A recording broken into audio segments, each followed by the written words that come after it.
મારી નહીં કરવાની, પોતાનું કામ અને પોતે વાલી બાળકો પ્રત્યે તમે જે કર્યું છે ને ખૂબ પ્રશંસાને પાત્ર છે.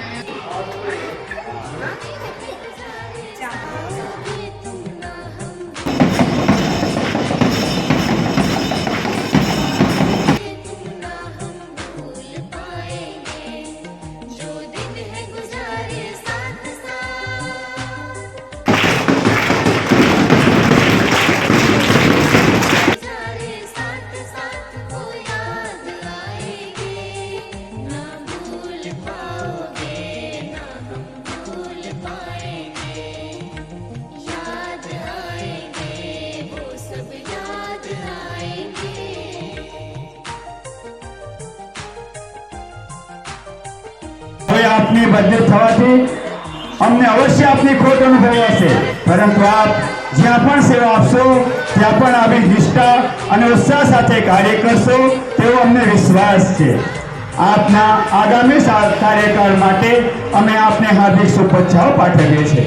આપનું સ્વાસ્થ્ય સદૈવ ઉત્તમ રહે અને જીવનમાં નવી પ્રાપ્ત થતી રહે એવી અમારી શુભકામનાઓ. આભાર સર. શાળા આચાર્યશ્રી અને શાળા પરિવાર તરફથી આભાર. વાર્તા કથા પણ કરાવતા અને વર્ષા ટીચર રમાડતા પણ હતા. અને वर्षा टीचर मेरे को बहुत प्यारी लगती है. वर्षा टीचर हम लोग को खिलाती थी.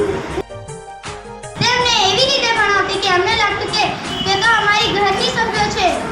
અમે તો તેમની સાથે ખૂબ જ સારી રીતે ભણતા. આજે અમે ધોરણ 5 માં પહોંચી ગયા છે, પણ અમે અત્યારે પણ વર્ષા ટીચરને ખૂબ જ યાદ કરીએ છીએ. જ્યારે અમારું ડ્રોઈંગ કોમ્પિટિશન હતું ત્યારે વર્ષા ટીચરે મને ડ્રોઈંગમાં ભાગ લેવા કીધું અને મારો બીજો નંબર આવ્યો હતો.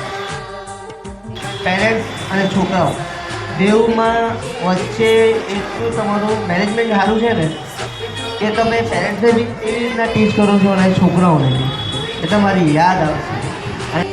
લોકોને શું હોય કે વરસાદ જ્યારે આવવાની હોય ને ત્યારે ખુશીનો માહોલ હોય, પણ આ તો જાય આમાં અમારે શું સમજવાનું? એટલે આપણે એ સમજવાનું કે ત્યાં પણ સારા વરસે.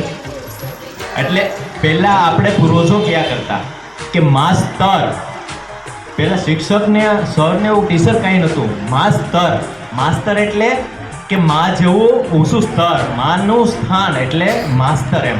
એટલે આપણે પણ વર્ષા ટીચરે આપણને માની કરતાં પણ સારો અભ્યાસ કરાવે. અહીંયા હસતા મોઢે ગમે ત્યારે આવું નહીં સર, હસતા મોઢે જોઈએ ને આપણને ઉત્સાહ આપે એમ. वर्षा टीचर के ये जो गुण है, जो खासियत है, वो इतने सारे हैं कि सबको वो भावुक कर देती है. आज बड़े और अपने सामाजिक और व्यवसायिक सारे जो क्षेत्र हैं उसमें उनको भगवान बहुत शक्ति दे, सेवा करने की बहुत शक्ति दे. Thank you so much.